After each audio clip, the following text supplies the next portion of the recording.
Welcome to another edition of the GM Files. Jim Duquette alongside Bobby Evans. Today's guest, New York Yankees pitcher Jameson Taillon. Has that gotten better to think of you? I've talked to you only in a Pirates uni.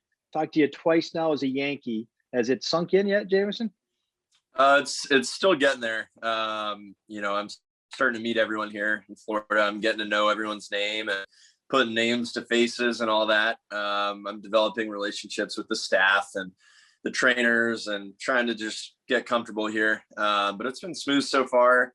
Yesterday, I threw my first live BP and my first hitter I faced was Aaron Judge. So it felt pretty real after that. Well, it's nice to hear. It's nice to hear you're at spring training and the camps are running. I mean, we obviously last year, everything started like it was going to be a normal year and it got upturned pretty significantly mid-March. What do you recall about that last year? I mean, how disruptive was that for you? Yeah. So, I can hit it from a lot of angles, but with me, I was the player rep in Pittsburgh. And I remember originally talking to some of the front office folks and the trainers with the Pirates, and we just didn't know much about this virus. And I remember thinking telling the guys, hey, we're planning on a 2-week shutdown, complete thing back up and running in May. And then, after we started learning more about the virus and it really started taking off here, it was like, guys, I don't know if we're going to play at all this year. It was like the first time in my life where everyone was in the same boat. Like, I'm so used to the front office and people in baseball having a clue of what's going on all the time. And like last year, we were kind of all in the same boat. We were just trying to figure it out together. We were all just trying to really just piece it all together and figure it out. So it was definitely different and interesting. But for me being a rehab guy last year, selfishly, I got to be around the team a little more. I got to be up in Pittsburgh. I got to face big league hitters. I got to be around the big league trainers. So selfishly, it was okay for me. But it was a really wild year. It's still wild. We're still making adjustments on the fly. You said you were a player rep. You got Garrett Cole and Zach Britton, right? That are player reps for the Yankees. Are you going to be their assistant this year? So I'm not 100% sure what my role is going to be yet. I know Garrett's on the subcommittee, and I think Zach Britton might be too. So they're looking for someone to be kind of the in clubhouse player rep. So they've talked to me a little bit about it. I got to be honest. I was kind of looking forward to sitting back and still being on the calls, but getting to kind of just listen to them and getting to follow their lead. This is an extremely strong clubhouse with a lot of interest in the union and just everything in general. A lot of professionals, a lot of veterans. So I was pretty excited about coming here and just getting to fit in with that. Well, we're excited that spring training's going. And how is it so far in Yankee camp? I mean, you've got a lot of extremely talented players around you, pitching staff. You got Aaron Boone as a manager, really, I'm sure a great environment. How is it overall so far? It's been great. It's been really great. So they actually have the position players and the pitchers split up right now. So we're at the minor league complex just for COVID reasons, limiting numbers and stuff. But, for all things considered, camp's been running really well. Obviously everyone knows the household names that the Yankees have, but I've been super impressed with some of the homegrown talent in camp, some of the guys, some of the younger arms that are in camp. I've been really, really impressed. So everyone knows about the Aroldis Chapmans and the Zach Brittens and the Garrett Coles and the Aaron Judge and the John Carlos, but the depth in this camp is super, super impressive. I wasn't expecting just this much depth. Yeah. That's awesome. I've spoken to you about your relationship with Garrett. But I will have you talk about that if you would. But also, is there anyone else there that you've kind of established a relationship with, just even though it's still early? Yeah. So me and Garrett were drafted back-to-back years, roommates in spring training in our first big league camps. We kind of went through that together, just going to big league camp together for the first time. So there was a relationship there. We knew each other before we were quote unquote big leaguers. So, I feel like I really know Garrett and who he is as a guy. We've had some great times together, and being traded, this was obviously very new for me, but going into the room and just having a, familiar face and having a guy that's a friend outside of the field, that's huge. Even the little things like, hey, what's that clubby's name, or who do you rely on for treatment, stuff like that. That's been really, really, really nice. And then early in camp, as you'd expect, I've probably spent the most time around other starting pitchers. I've enjoyed getting to know Corey Kluber. I've gotten to know Jordan Montgomery pretty well. We've been kind of catch partners whenever our days line up. But it's a really solid group. Zach Britton's been very welcoming. He's helped me out a lot. So great group of guys. I've still trying to get to know everyone, but it's only been a week and I already feel like I've been here for a lot longer than that. Well, coming up through the Pirates organization, and then, of course, the organization, had some really great success, getting into the postseason for the first time in a while, and then suddenly, really, in a sense, from the outside, that the team president's gone, and then not long later, the GM's gone. You transition to a new GM, and now this offseason comes. Was this expected that you would end up being a part of a big trade like this?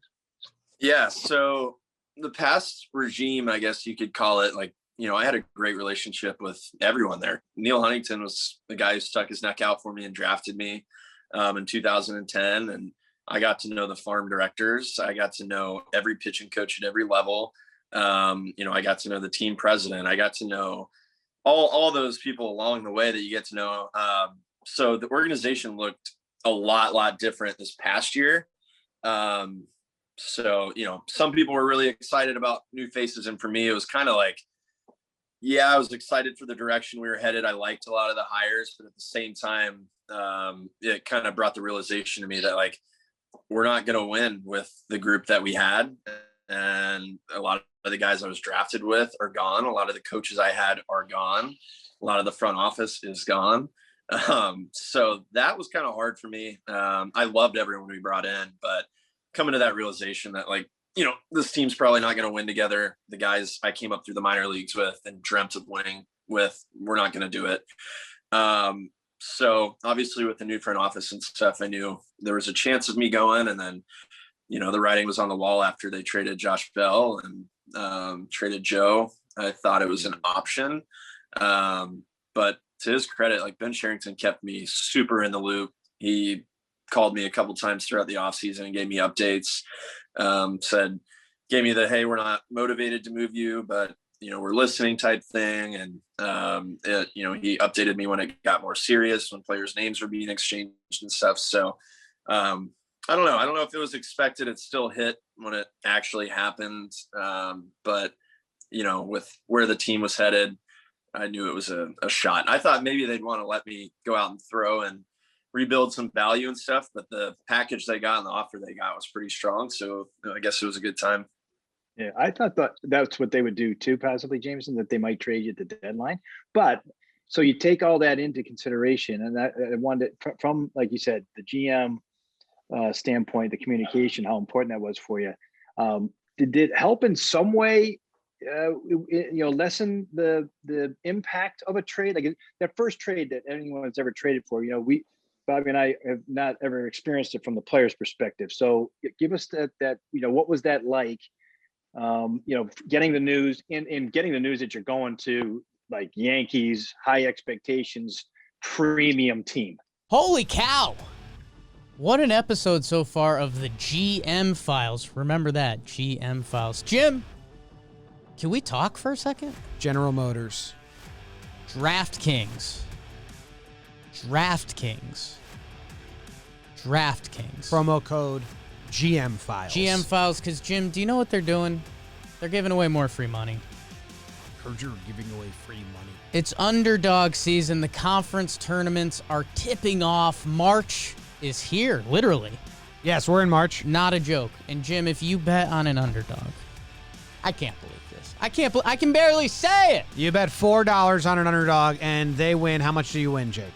$256, which I remembered. I didn't have to look at the sheet. If you bet $256 on an underdog and they win, Jake, how much do you win? Oh my God. Times 64.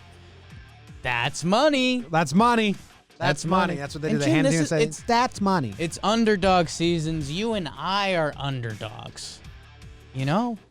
So take a chance on the underdog, the conference tournament. You referenced Iona before. I don't know if they're an underdog. Yeah, I was actually born without a right foot. Had to grow it from ages 0 to 5. So I would put your basketball knowledge to the test with DraftKings Sportsbook Conference Championship season. Promo code GM Files. GM Files. $4 to win you $256. Tweet at Big Baby David about your underdog picks, and he'll help you out. Now let's return you to the show. Download the top-rated DraftKings Sportsbook app now and use promo code GM Files when you sign up to turn $4 into $256. That's right. Promo code GM Files. $4 into $256. Must be 21 or older. NJ, Indiana, PA only. New customers only. Restrictions apply. See DraftKings.com/sportsbook for details. Gambling problem? Call 1-800-GAMBLER or in Indiana, 1-800-9 with it. Now back to the show. I was early last time. Yeah. So it was, I guess that Saturday, I was actually playing former teammate Trevor Williams' charity golf tournament out in Arizona. And I got a call. I got off the tee box, got to my cart, saw I had a missed call and a voicemail from Ben Sherrington. And I looked at my brother-in-law who was in the cart with me, and I was like, dude, something's happening, because it's one thing to miss a call. It's another to get a voicemail. I didn't even listen to the voicemail. I called him back right away, skipped out on the hole. And he basically said it's not final, but it is looking like something's probably going to get done. I'll keep you updated. So finished the golf round, and then my agent called me later that night and was like, hey, have you heard anything? I was like, no, not yet. I knew it's a possibility. He's like, yeah, well, you're going to the Yankees. You can't say anything. Players are still being notified, et cetera, et cetera. So, I mean, it was wild. You hear about it from other people. You see other people get traded, and it doesn't hit you in that same way, obviously. And then once you get traded, it's a lot of things. It's the baseball side of it. I'm super excited to join New York. I'm super excited to play for a winning organization and a franchise that, I've heard treats players first class, and they have so many great resources. I was sad to be leaving a city that I had gotten to know so well and made so many connections with. Sad to leave my teammates. And then there's the business side of it. I need to sell my place in Pittsburgh. I need to get movers to take my stuff to New York. What do I do with all my cleats I had up in Pittsburgh? Can I donate the black and gold somewhere? There's been a lot happening. I've been really busy, but it's been fun. That's a lot. Yeah. Well, you're getting with a great team, of course, from a great city, great ballpark, a tough division. I mean, it's, it might not be a 5-team race this year. There's some certainly some differences in where clubs are at, but Yankees should be right there, and you're getting a good taste of it. And I guess take us back though to the draft. I mean, 2010. I mean, you're drafted in the middle between two tremendous players. Not only tremendous draft picks, but they've been tremendous players. Bryce Harper, number 1 overall, Machado, number 3 overall. You're picked number 2 in the country. What's that feel like? What kind of pressure, if you go back to 2010, 11, when you're early in your development career, how much pressure did you feel, or did you take on yourself being picked where you were? Yeah. I got to the point where I told myself, you got drafted where you did because you're a great high school pitcher. You threw really hard as a high school senior. You had a good breaking ball. But now, you need to learn to pitch. You need to carve out a career of your own. But yeah, I mean, from early on, I realized I had to grow up fast, being an 18-year-old, being picked where I was, skipping college, living on your own, being handed a nice signing bonus. That's all great, but it comes with a whole nother set of responsibilities for an 18-year-old kid. So yeah, there's definitely pressure, and you can't ignore it. Even the little things, like when you're in low A, there's more fans running around trying to get my autograph. I had a hard time charting in the stands. When you're an 18-year-old, 19-year-old kid, you have no idea how to handle that kind of stuff. And then the older I got, the better all that got. I learned how to handle that. And then the better, Machado and Harper appeared to be. It just kept getting better and better. I was on a nice fast track, had some injuries. So yeah, I mean, you can't hide from the fact that those two have been great major leaguers. I still think I deserve to be picked where I was based on my skill set and talent in high school. That's part of what drives me now, is that I know I still have that talent level, and I still can, I guess, prove a lot of people right that stuck their neck out for me, and prove a lot of people wrong. I know it's still in there. So now I'm excited to go out and show it. What was your first big league start like? Remember that? Take us back to that when you got the call. and that you actually, you're out on the mound and take us through that if you would a little bit. Yeah. So June 8th, 2016. So we were in Columbus. I had been pitching pretty well in Indy, but I knew I needed to just get that game experience because I was coming off of TJ. Got the call through, I think the day after a doubleheader, maybe. Matched up against Syndergaard, the Mets. The Mets were coming off of, I think, a World Series the year before. So awesome experience. My first big league moment was when I was in the batter's box trying to get a bunt down off Syndergaard. You don't really see the ball. You can hear it loud. You guys have stood in on bullpens and stuff. You can just hear it hissing at you. Get a bunt down. That was a cool moment. But yeah, I mean, great fan support that night. I think it was a Wednesday night or something like that. And there were 25,000 people there. That's when baseball was still really exciting in Pittsburgh. We were coming off of some playoff runs and stuff like that. So cool team to come up with, some great veterans, some superstar talent. I got to play alongside Kutch for a couple of years and made a lot of great friends there. Well, you make your major league debut and there's probably no way to easily describe it, but then you go out and you have your second big league start and you absolutely crush. You're playing the Mets again. Well, now you'd think they'd have a better read on you, but I think it worked the other way around. You had a better read on them. You had a no hitter going into the seventh. I mean, what was that like? I mean, how confident did that get you started in your career, having that kind of outing to get going? Yeah, that was fun. That start made me feel like I was a part of the team, being a rookie coming up, playing alongside veterans and guys you've seen on TV. I had been in big league camp and stuff, but it's different when you're up there during the season. And then I got my beer shower after that game and I felt like I was officially a part of the team. So that was really, really cool. And then my next start, I go pitch Sunday night baseball against the Cubs and I gave up 3 homers. And that was kind of a welcome to the big leagues humbling moment. Yeah. Yeah, that's an interesting contrast. You've never started at Yankee Stadium. You have one start against the Yankees. What do you remember about that one? I remember my stuff kind of sucked that day, but I somehow was through 4 or 5 shutout and then ended up giving 3 or 4 up later in the game. One of those games where it's I don't know how I made it through 4 shutout. I just didn't feel right, but competed. It's even then extremely deep lineup, extremely professional at bats. And I experienced seeing Judge in the box yesterday, even it's a live BP. And every hitter I faced yesterday in my live BP took me 8 or 9 pitches. They're in there just for guys that are superstar names. They know how to just grind. They know how to grind out at bats. They did then, they do now.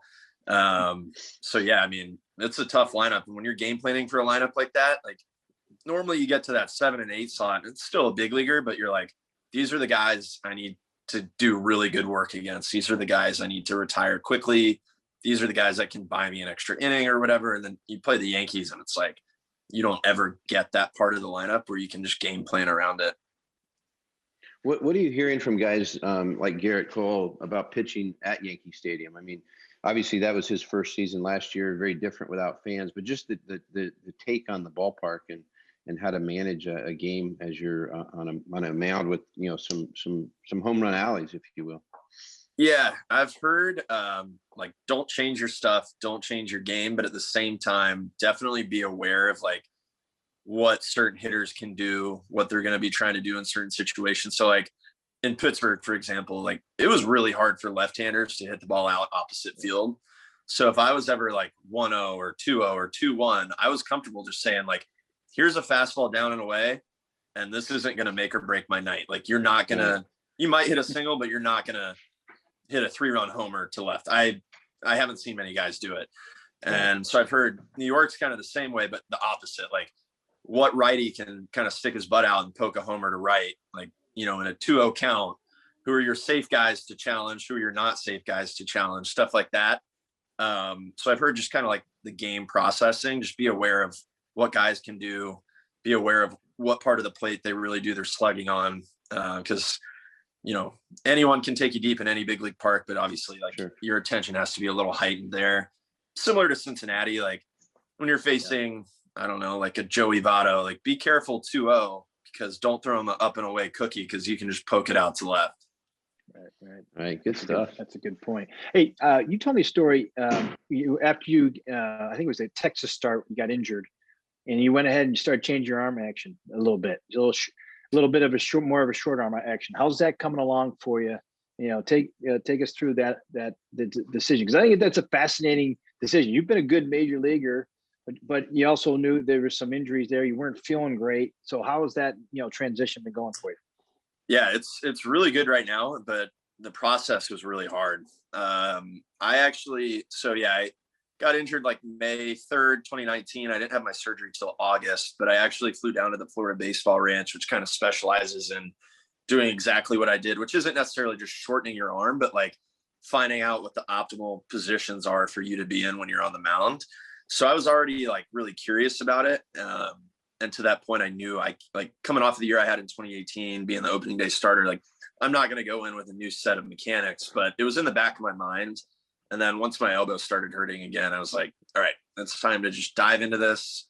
I felt like I didn't really have a choice. Like I felt like I either make a change or my career could be done at 28 and I might not ever get another shot. So I went all in on it.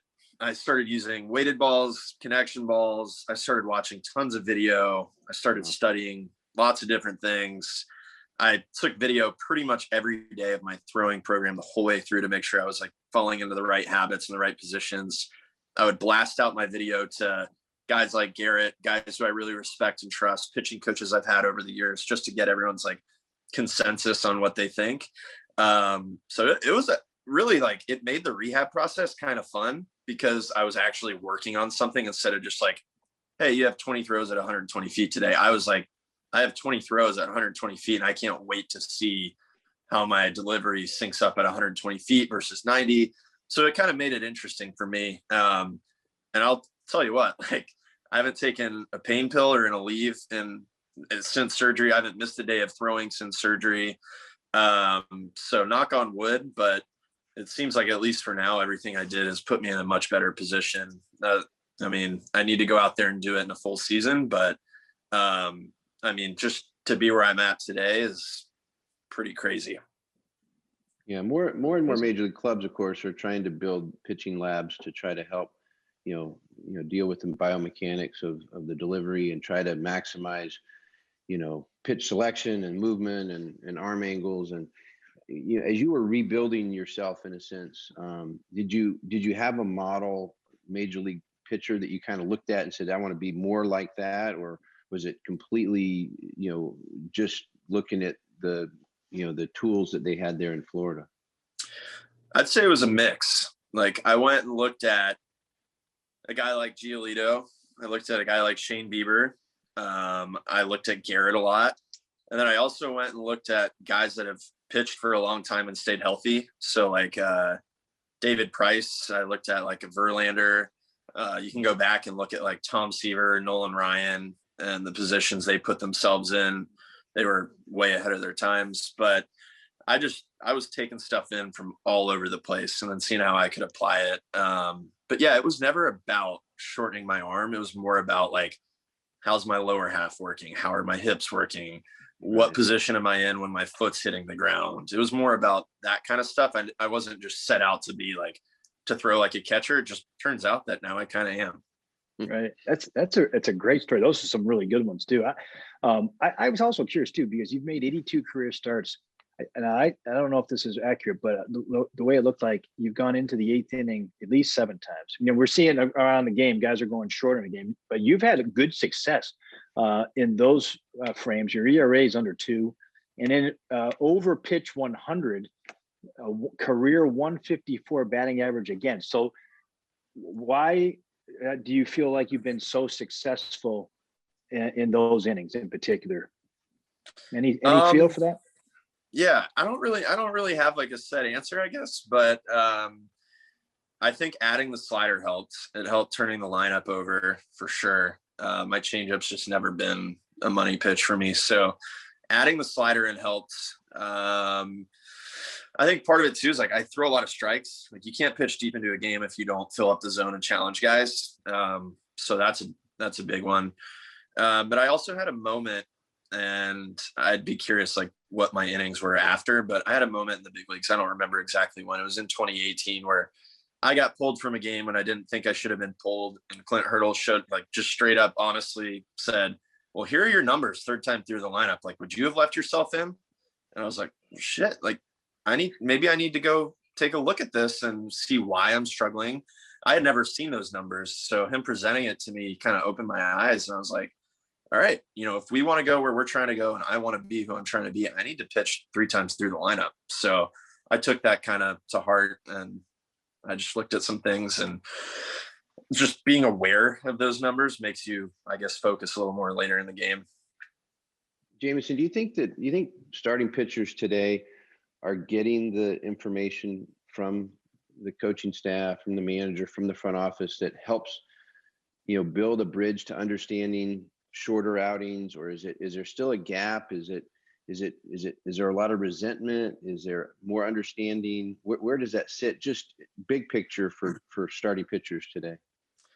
I think especially the younger guys coming up today, like they crave the information. Like they want to see everything. Like Mitch Keller with Pittsburgh, like he wants his Rapsodo reports. He wants his TrackMan information. He wants to be aware of like opponents' exit velos off of them and stuff.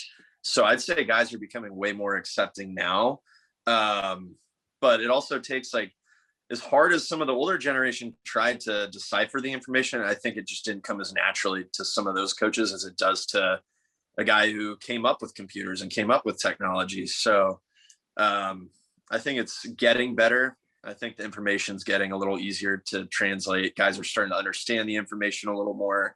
And I also think over the years too, like I felt like when the analytics came into the game, it was like, you must throw your 4-seam up. You can't do this. You can't throw that. And now they're also coming down to earth a little bit and saying, well, wait, we're starting to understand the player side a little more. I think everyone's just becoming a little more accepting.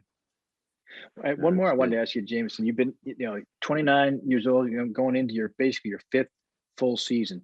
Is there anything you learned along the way that you wish you knew when you first came up? There's a lot. I'd say something now more than ever is like, I've always been a good preparation guy. Like I've always worked really, really hard. I feel like I'm good in the weight room. I'm good in the training room. But when it comes down to it, the opposing team doesn't know how hard you work. They don't care how many pulls you run. That's not to say not to do it, but that's to say when you're out there, none of that matters. And all you have to do is compete, make a pitch when it counts. So all that should put you in a better position to compete when the moment matters most. But I guess now I'm at a place where like, all I care about now is executing when I'm out there. I know I'll take care of all the other stuff, but that doesn't give me the right to just think, hey, you worked hard. You deserve to do well. No one else cares how hard you work. The hitter doesn't care. So I guess my big thing now is I wish I would have known in the minor leagues. Like it's strictly about executing pitches when you're out there. That's it. You've had Clint Hurdle for a good period of time. Now you've got Aaron Boone. What are your expectations of the transition to you had a new manager last year, but now another new manager. What are your expectations of a manager as a starting pitcher? What do you expect from them or hope from them as you begin the season? Yeah, so I'd actually say Clint was kind of, for being an older guy, he was pretty ahead of his times. Like he would send out group text messages. He always had a message of the day. Very motivational. Read a bunch. Very knowledgeable. I guess something that's really important to me now, and I've seen it with Booney already. It's like I want my manager to speak pitching. I want him to be. I don't want my manager just to be focused on hitters or to just leave that to the pitching coach. Like sometimes you need to hear from that manager. So I've already had, I think every time I've thrown off a mound since I've been here, Booney's been right behind me watching. So like even with my live yesterday, the first person to give me feedback was Booney right after. So I'd say that's probably number one. Just, I want them to obviously be involved. It'd be like a football coach. Like you don't want just an offensive guy. You want someone who can do both. And I think that's really cool. And so far it's made a big impression on me. And then from there, I guess honesty, like if you pull me from a game, I'd hope he has a reason. And if I'm not doing well, I hope I have a reason for you. Or if I'm pitching well, I hope I can explain why, stuff like that. Jameson, it's good stuff. We could go on. We really appreciate the time. Fantastic insight. You guys open at home at Yankee Stadium. Looking forward to watching that first home start there. I think either Toronto or the O's. We're not sure which one you're getting yet, but I'm not either. That'll be a fun one. We'll be wearing it, and the crowd will be, whatever number of people will be there. That should be a lot of fun, exciting. So yeah, I'm looking forward to getting back out there. I could talk baseball, pitching. I could talk baseball all day. I love it. Yep. Well, we really appreciate the time. Yeah, nice meeting you there. Nice Have a good rest guys. of spring. We'll see you down the road.